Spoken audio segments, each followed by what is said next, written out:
Hello, good morning students. Welcome to BSc 1 second semester Zoology online class. Today I am going to discuss on comparative account of brain in vertebrates. Comparative account of brain in vertebrates. That means we are going to study the nervous system, how the nervous system is evolved from simple vertebrates to advanced vertebrates. Let us discuss the structure of brain in elasmobranchs. Elasmobranchs are cartilaginous fishes. In cartilaginous fishes, telencephalon is primarily olfactory in function, and olfactory lobes are large in elasmobranchs. Each olfactory lobe has a rhinocele cavity. So this is the brain of Scoliodon. Brain of Scoliodon. Can you see here? Brain of Scoliodon. The anterior part of the cerebrum has olfactory lobe on either side. Can you see here? This is olfactory lobe. It is divided into two lobes. So each side two lobes are there, and this lobe has cavity at the center. Can you see here? Here, center. Center of the olfactory lobe cavity is present. It is not solid structure. This cavity is called as rhinocele. Rhinocele. Can you see? So this comes under telencephalon. Telencephalon, part of the cerebrum. Part of the cerebrum comes under olfactory lobe. So telencephalon is primarily olfactory in function. Olfactory in function. What do you mean by olfaction? Sense of smell. Smell. So olfaction means smell perceiving ability. Olfactory in function, and olfactory lobes are large in elasmobranchs. Each olfactory lobe has a rhinocele cavity. Each olfactory lobe has a cavity. That cavity name is rhinocele cavity. Next, the cerebral hemispheres or cerebrum are better developed. Cerebrum in fishes, however, consists of a basal ganglionic mass known as corpus striatum and a thin dorsal epithelial layer called the pallium. Dorsal portion of the cerebrum. So dorsal portion of the cerebrum is called pallium. It's a thin layer, pallium. So this is dorsal and this is ventral surface. Dorsal surface, ventral surface. Dorsal view. So this is the dorsal view. A, dorsal view.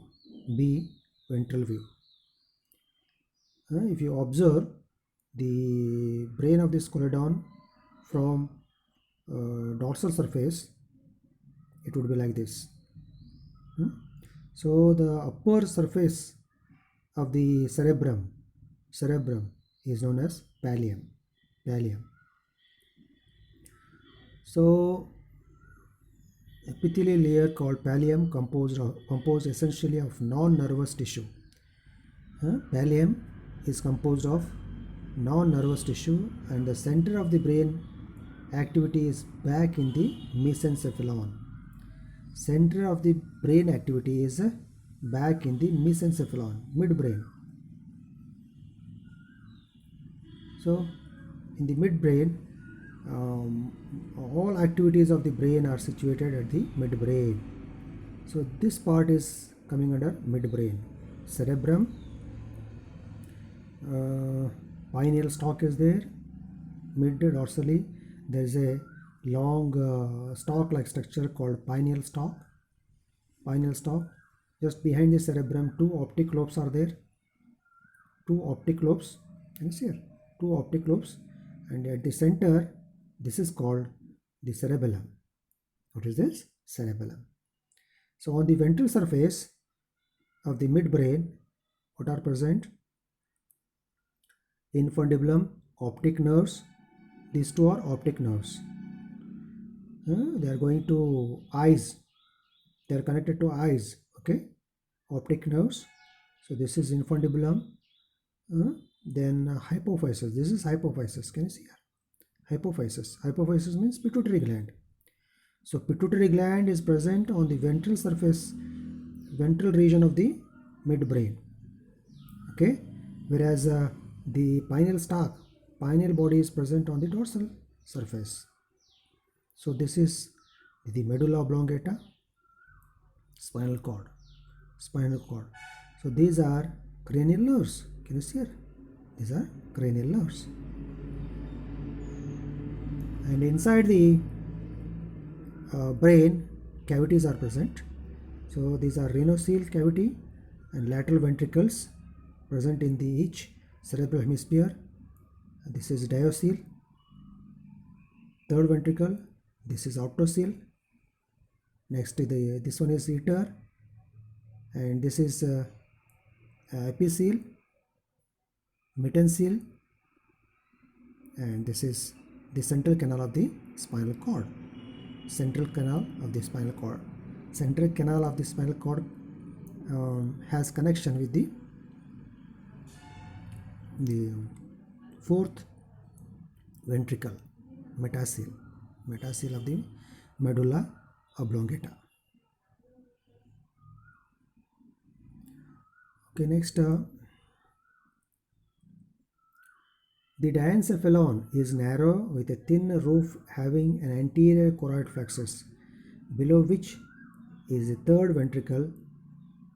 Diencephalon is the posterior-most part of the forebrain.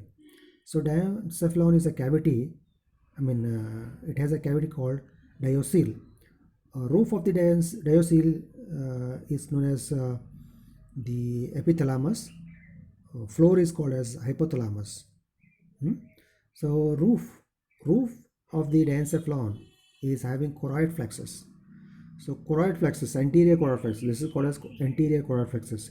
This anterior choroid plexus secretes fluid into the cavity. So here it is present.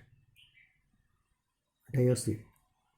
Here this anterior choroid plexus secretes fluid into the cavity. This cavity is filled with, this entire cavity is filled with fluid known as cerebrospinal fluid. That cerebrospinal fluid is secreted by the anterior choroid plexus. One more choroid plexus is present here. Here it is present in the medulla oblongata roof. That is called posterior choroid plexus. These two choroid plexus together secrete cerebrospinal fluid into these cavities.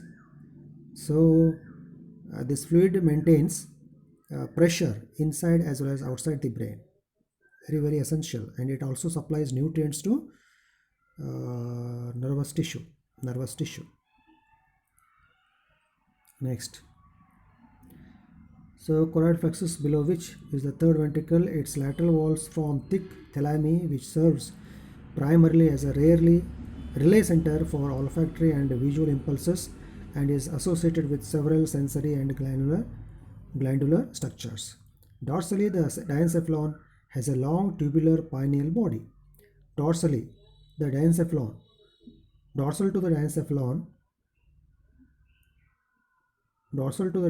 what is present here? Pineal stalk, tubular pineal stalk. So tubular pineal body is there, and floor of the diencephalon give rise to the stalk or infundibulum of the hypophysis as well as the posterior lobe. So ventrally, what is present here? Infundibulum is there, stalk. At the terminal end of the stalk, hypophysis is connected. So dorsally, pineal body, ventrally, infundibulum and hypophysis. A thin-walled vasculosensory organ vasculosus is attached to hypophysis. It is connected with the cerebellum by fiber tracts The midbrain in fishes is the center of nervous coordination. The midbrain in fishes is the center of nervous coordination. So in fishes, the midbrain is important part of the brain, which controls and coordinates nervous functions. Okay. Next, dorsally it develops two prominences known as the optic lobes concerned with visual reception. So dorsally, the midbrain has two lobes on either side, and these two are called as optic lobes. Optic lobes. Optic lobes are concerned to visual reception. Visual reception. Cerebellum is a center of muscular coordination. Cerebellum. So this part is the cerebellum. Yeah, this is cerebellum. Yes, here. Cerebellum.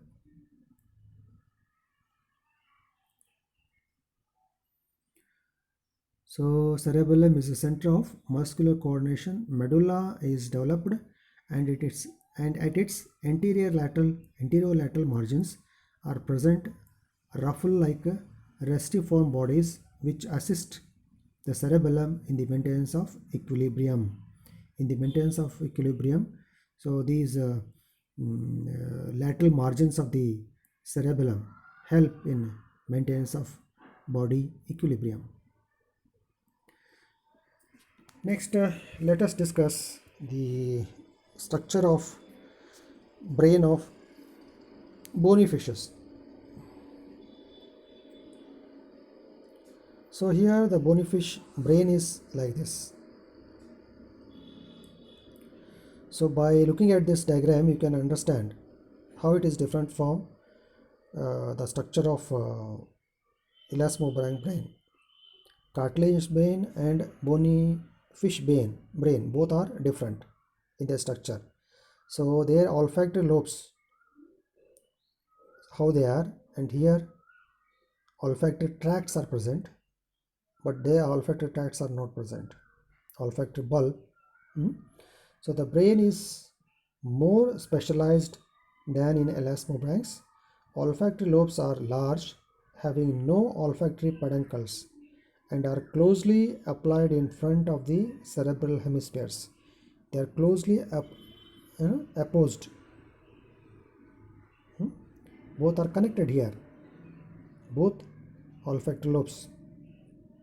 Each contains a rhinocele cavity.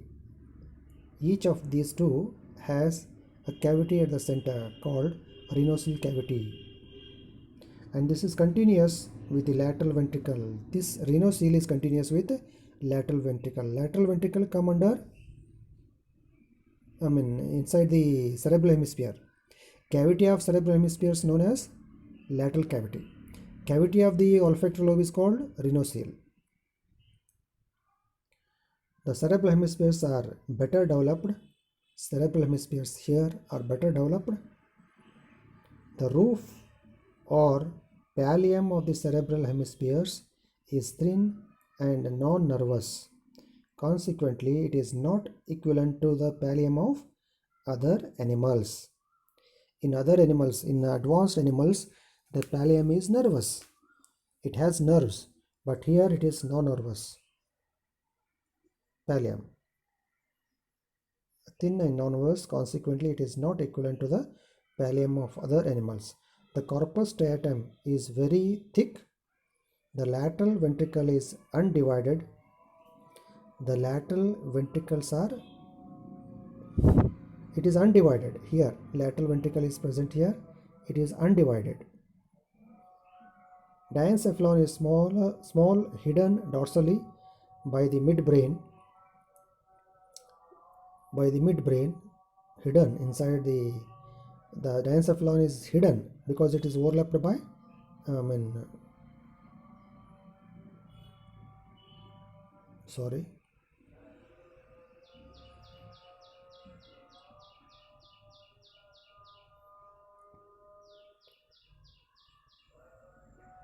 diencephalon is small, hidden dorsally by the midbrain.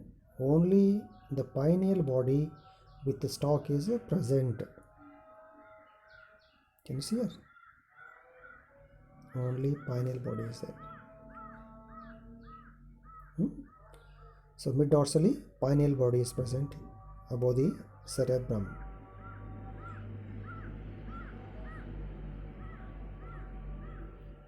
Next, the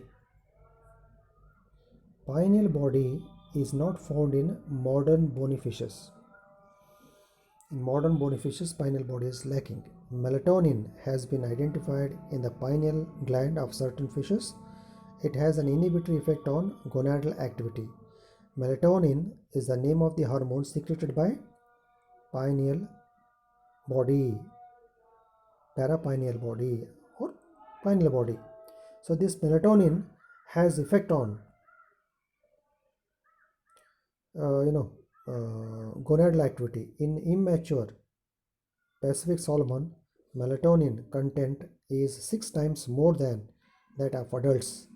On the ventral side, the diencephalon has an infundibulum to which the pituitary gland is attached below.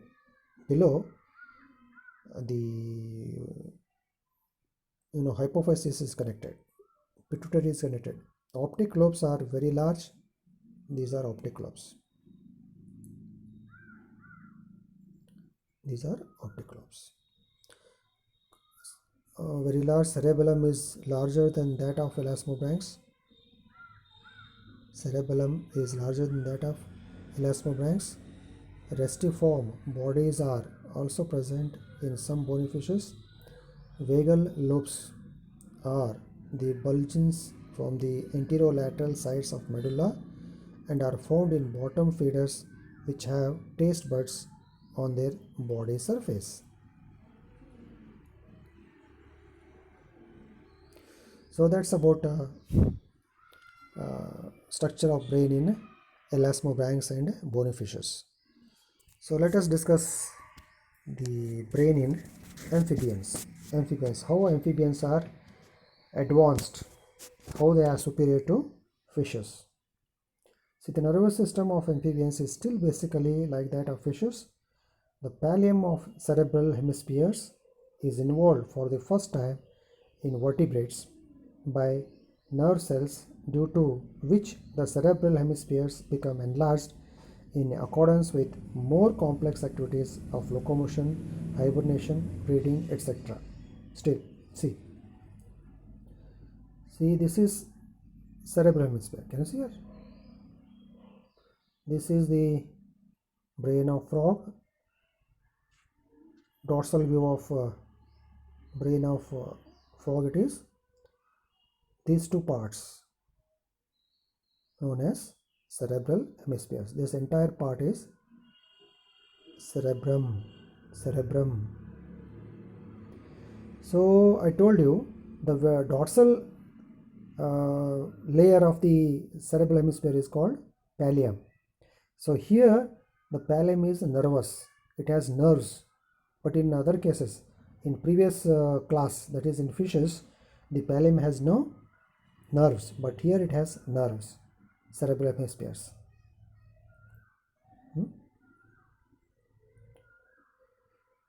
So for the first time in vertebrates by nerve cells, due to which the cerebral hemispheres become enlarged in accordance with more complex activities. It performs more complex activities. To perform complex activities, they should have some centers, sensory centers. They are present in the cerebral hemispheres. Activities like locomotion, hibernation and breeding. For locomotion, centers are present in the cerebral hemisphere. For hibernation, centers are present in the cerebral hemispheres. For breeding, centers are present in the cerebrum. So all these activities, more complex activity centers are present in the pallium of cerebrum. The olfactory lobes are fused together in the midbrain. The olfactory lobes are fused together in the median plane. The corpora striata form a thick floor of the cerebrum. Thick floor of the cerebrum is corpora striata. It is thick. The diencephalon has short but optic fibers end in it. The pineal body is found in all amphibians, but only anurans possess a parietal body or pineal end organ. So here the olfactory lobes are fused. Can you see here? These two are olfactory lobes. They are sensitive to sense of olfaction. These are olfactory nerves. Olfactory nerves. Okay. So pineal body is here. This is anterior choroid plexus. What is anterior choroid plexus? You know that the roof of the diencephalon has thin layer, much convoluted layer known as anterior choroid plexus, which produces and secretes cerebrospinal fluid into the cavity. These are the cavities of the brain. So cavity of the olfactory lobe is olfactory ventricle. These are lateral ventricles present in the cerebral hemispheres. These two are fused here. This is foramen of Monro opening. It opens into the third ventricle. This is diocele. Roof of the diocele has anterior choroid plexus. Next, it is connected to optoceles. Two optoceles are there. Optic lobes have cavity. Next, this is connected to the metacele with the help of ether. This is ether. Metacele is connected to central canal of the spinal cord. See, on the ventral surface of the brain, you can see the optic chiasma. Optic nerves are crossing here. This is pineal body.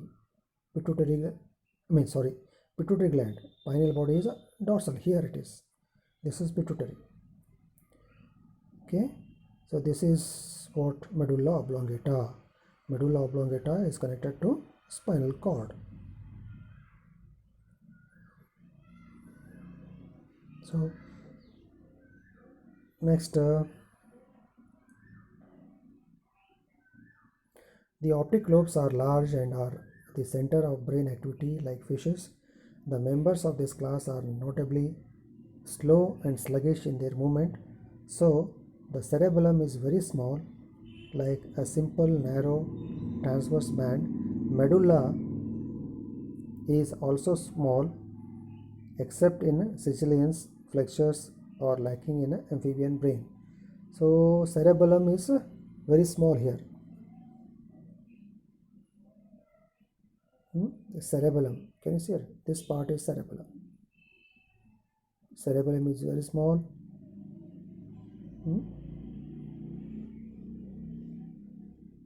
So they are sluggish. So the cerebellum is very small. They are slow in their function, slow and sluggish in their movement. So that the cerebellum is very small, like a simple narrow transverse band. Medulla is also small, except in Sicilians. Some Sicilians means Ichthyophis, Apodons. There it is. It may be well developed.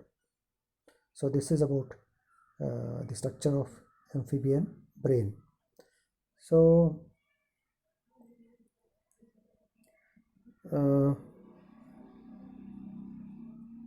this I stop my class.